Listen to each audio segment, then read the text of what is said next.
What's up guys? Huge Moto here. Ayan, endurance na naman dito sa darating na Scooter King 2024. Version 3 na yan mga idol. So gusto ko kayong i-update at ipakita sa inyo ano ba yung gagamitin nating motor. Siyempre yung ADB 160. Pero gusto ko ipakita sa inyo ano ba yung mga ipinakabit ko, ano ba yung mga dagdag accessories natin, no?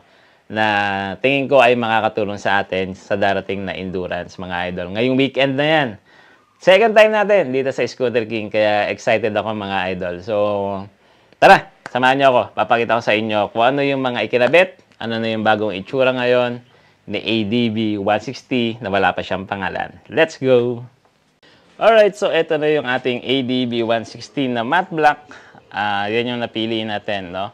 So, umpisahan natin dito sa harap. Okay, sa windshield, syempre, nilagyan na natin ng sticker yan. Tapos, nag-order tayo kay SEC. Ayan mga idol, itong kanilang face enhancer, no? Ang gusto ko lang naman talaga dito is ito, yung nalagyan natin ng cellphone. Tapos, ito yung gagamitin natin na cellphone, no? Ito yung ginagamit natin palagi, yung Android sa Google Maps, sa lahat ng endurance natin. Tapos, ito ay meron dampener na kasama at yung lock niya, no? So, nabibili yan sa Lazada mga idol para hindi, hindi mag-vibrate yung ano natin, yung cellphone, para safe. So, kung ang tingin nyo yan ay quad lock, hindi po siya quad lock. Push lock lang po yan, push lock. Okay. Dito naman tayo sa ibaba. Okay, nilagyan lang natin ng konting design dito, ADB 160, para magkaroon siya ng konting kulay, no? Tapos, ilaw. Ayan. So, dalawang klase ng ilaw yung kinabit natin, no? Meron tayo ditong projector type na 80 watts, no? At ito naman ay 100, no? So, ayan yung ikinabit natin. Magaling yung nag-wirings nito si Redline Motoshop. Ang nagustuhan ko sa kanya mga idol ay nilagyan niya tayo ng passing light. Ayan. Tapos, naka-screw yan dito. Itong kanilang 3-way switch. Ayan, naka-screw yan dyan, mga idols. So, walang binaklas dito sa kable nung left switch natin. Tapos, nilagyan nila to, binili nila to sa, binili ko to sa kanila actually, dala na nila yan. So, yan. Tapos, syempre, meron tayong kasama dito charger. Ayan. Kailangan natin yan. Dito naman sa gilid, nagpalagay tayo ng, half na crash guard. Ayan, gawang red shield. Red shield yata gumagawa niyan.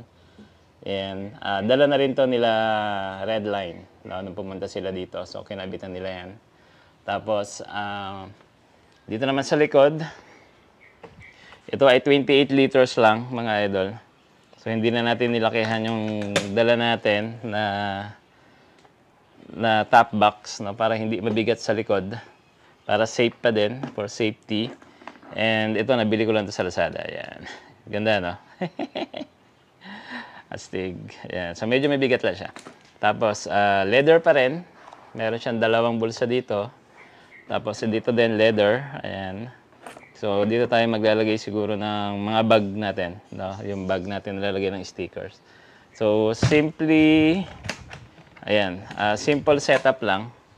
Wala tayong ginalaw. Wala tayong, yung gulong niya, stock pa din. Shock stock pa din, wala tayong ginalaw dyan, no? Dito nagpakabit lang tayo ng ito, enlarger. Ayan. So, kasi yung grid, alam ko mabato dun magraba. Mabuhangin. So, every time na titigil tayo, mga idol, sa mga checkpoints, at least, pag nag-side stand tayo, safe pa rin yung motor natin. Tapos, bumili pala ako nito, alloy. So, dahil meron siyang crash guard, ayan, nakaangat. Kinabit ko na rin para magamit. Yan, so wala tayong iba na binago, no? Ito lang talaga, yung gusto ko dito, yung ilaw crash guard para may kabitan yung ilaw natin, yung bracket. And ito RM, yan, RM bracket yan, mga idols. Ito ay brand ni Viper Premium LED. Ayan. Sa mga nagtatanong, ito po ay 4.5, ito ay 3.5. Ayun, nagpalagay lang tayo ng konting aesthetics. Bumili tayo sa Lazada rin. Siyempre, sticker yan. Binili na lang natin sa Lazada yan, online. Yun lang. Tapos yung lalagay natin ng 360. Ito na. So, pakita ko sa inyo mga idol. So, ito yung passing light. Ayan, no? Passing light natin. Tapos, ito yung switch para dun sa horn. So, kapag naka-red siyang ganyan, stuck yan. Tapos, pag naka-off, ito yung PIA. Wow! Yan yung PIA horn natin. So, today, nakaka 618 kilometers pa lang na tinatakbo si ADB, mga idols. Tapos, ito yung domino natin, switch. So, dito sa ibaba, pag pinindot yan, ang iilaw, itong ibabang ilaw natin. Ayan. Yan yung gagamitin natin. Ito ay pang ano lang natin to, pang high, no? Ayan. So pag nakapindot itong high, naka-switch on, dalawa na siya na nakabukas. Ayan, combination siya ng white tsaka yellow, combination siya ng white tsaka yellow. Pero pag naka-low lang ito, white lang yan. Wala siyang yellow para hindi mataas, hindi nakakasilaw, no? Sa mga kasalubong natin. Tapos pag nag-passing light tayo, ayan, yellow lang din. Yan. So ako nag-design ng switch kung paano i-arrange ni Kuya. Kasi ayoko ng madaming switch. Usually tatlo yung switch nila dito, combo-combo. So ayoko ng ganoon. So nalilito ako. Alright, tapos ayan, ito sa natin, normal yan. Meron tayong laging ganito. Throttle assist, no? Ang tawag diyan. And ito sa ilalim. Pakita ko sa inyo yung ilalim niya. Ayan. No? So, dito natin lalagay yung mga tubig natin, kape, Aqua Plus. Tapos ang maganda dito, naididiretso. Naididiretso siya na ganyan, no? Sobrang nakadiretso siya. Hindi siya yung tatama sa ulo mo, no? Ayan. So, eto na. Ayan, makakabit na yan. Tapos dito natin lalagay yung mga documents natin pag kailangan.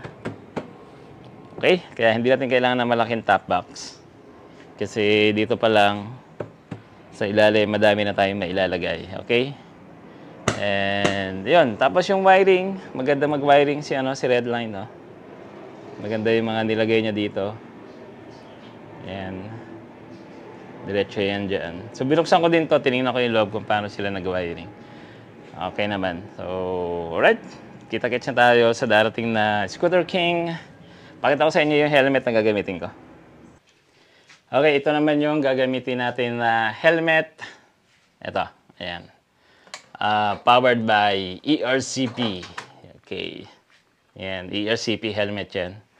So, kung hindi pa kayo member ng ERCP o hindi pa kayo full-pledge, ayan, magpa-full-pledge na kayo mga idol. So, ito yung gagamitin natin. Ginamit natin to sa Boss Ironman. Tapos, ikakabit na lang natin dito yung ating, ayan, intercom. Although gagamitin lang naman natin siya sa music. Tapos camera dito. And may ginawa pala akong DIY dito mga idol. Ayan. Kasi medyo maliit yung foam. So nilagyan ko siya dito. Ayan. Meron siyang parang spacer. Ayan, diba? Hindi naman halata kasi kulay itim din siya. Ayan. Para mas sumikip ng konti. No? Kasi medium na to eh. Ito na ang pinaka-smallest. No? Wala siyang small sa ERCP helmet. So, ginawa ko siya kagabi, nag-DIY ako. Ayan, bago ko ikabit yung mga intercom natin, tsaka yung mic for this. So, ayan, nag-DIY ako dyan. Nilagyan ko yan na ganyan. Alright. Ayan, malaki na rin yung sinikip. Usually, ang lahat naman ng helmet ng Evo, pare-pareho lang naman ng shell. Nagkakaiba lang talaga yan sa foam. No? Yun naman yung nababago dyan. So, ito, ikakabit na natin. Ayan. T-Max ang gamit natin para sa ating music. So, ang tagal ito. Tumatagal to. Mga 12 hours to. Matagal inaabot to. Kaya mahal ko to. Itong T-Max. So, meron tayong cardo dyan. So, hindi naman natin kailangan ng cardo. Ito, dadali natin to. And just in case, maplatan. Pero naglagay na ako ng sealant. No? Pero dadalhin pa rin natin to pang rescue. In case na meron tayong makakasabay. So, yan na yung gagamitin natin ng motor, si ADB 160 sa darating na endurance dito sa Scooter King version 3 ngayon 2024. Kita-kits tayo sa grid mga idol. Ang grid natin ay sa may Wheeltech Big Bike Cabanatuan. Diyan tayo magkikita-kita. Alright, pilisama niyo pala ako sa mga dasal nyo, sa mga panalangin nyo na matapos natin at makabalik tayo ng ligtas. Alright, thank you for watching Huge Moto. Ingat kayo palagi. God bless!